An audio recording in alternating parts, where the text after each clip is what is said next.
guy with the ball in his hands. He better pick a school where they don't recruit by him and where he sits maybe and becomes a third guard. I think he's going to end up somewhere like Baylor or Texas A&M. Of course, his older brother, a terrific guard at Oklahoma State, and his dad, John Lucas, one of the greats. One of the greats of all time. Yeah. Certainly a superstar.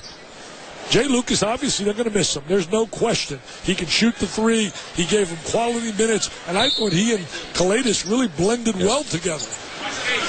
Florida continues to play the 2-3.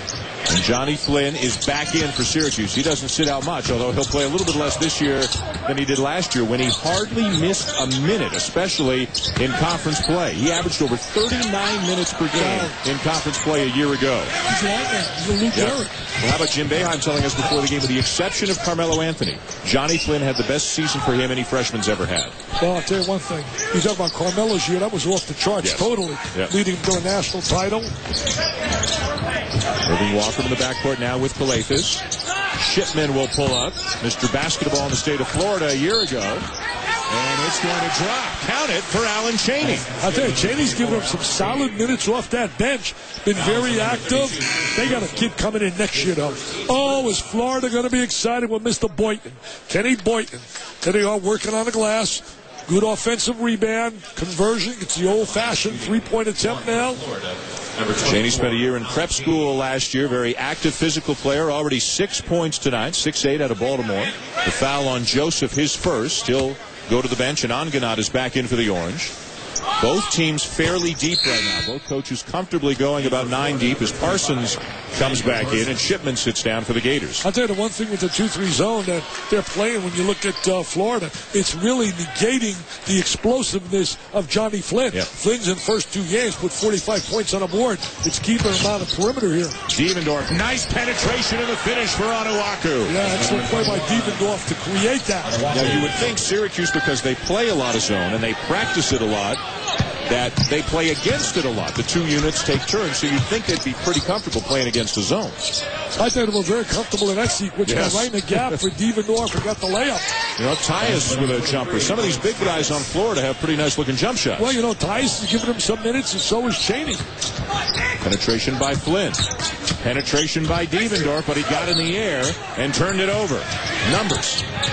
Tyus lays it in. That was an impressive transition game. Didn't waste any time. Kalaidis, I really like his game. His vision is unbelievable. He's really thinking one step ahead of the play. Flynn turns it over. Here comes Kalaithis again.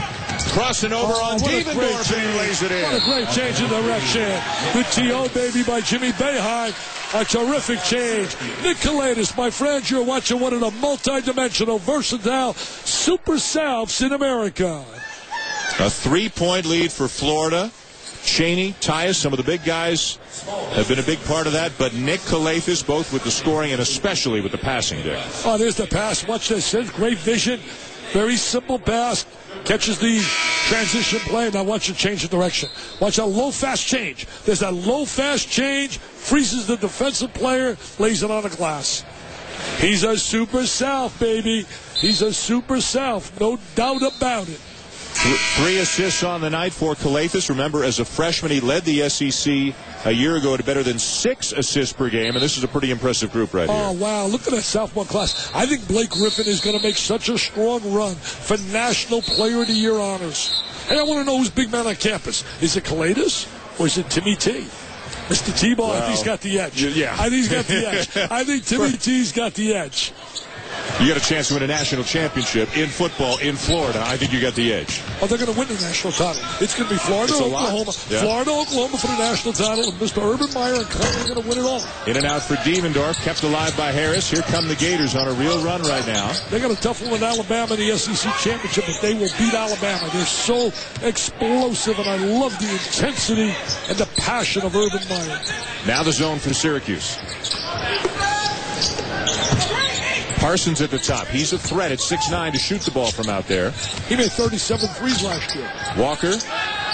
Parsons will step in. And his shot is not falling. And that's one of the big things that he brings to this team if he can knock it down from outside. Coach Billy Donovan, of course, under Rick Pitino, becoming a star in college basketball his last 2 years because of his work ethic, guys. You know, one of the things about Nick Galatis and his big brother Pat, Pat's about 6'10", but he was also a perimeter player. And we asked Nick this morning, why are you guys point guards? Why do you handle the ball so much? And he said, well, his dad was his coach, and Pat's coach as well, all the way up. And I said, how big's your dad? He said, 6'5". I said, was he a point guard? He said, no, he never played basketball. I said, he never played basketball. I said,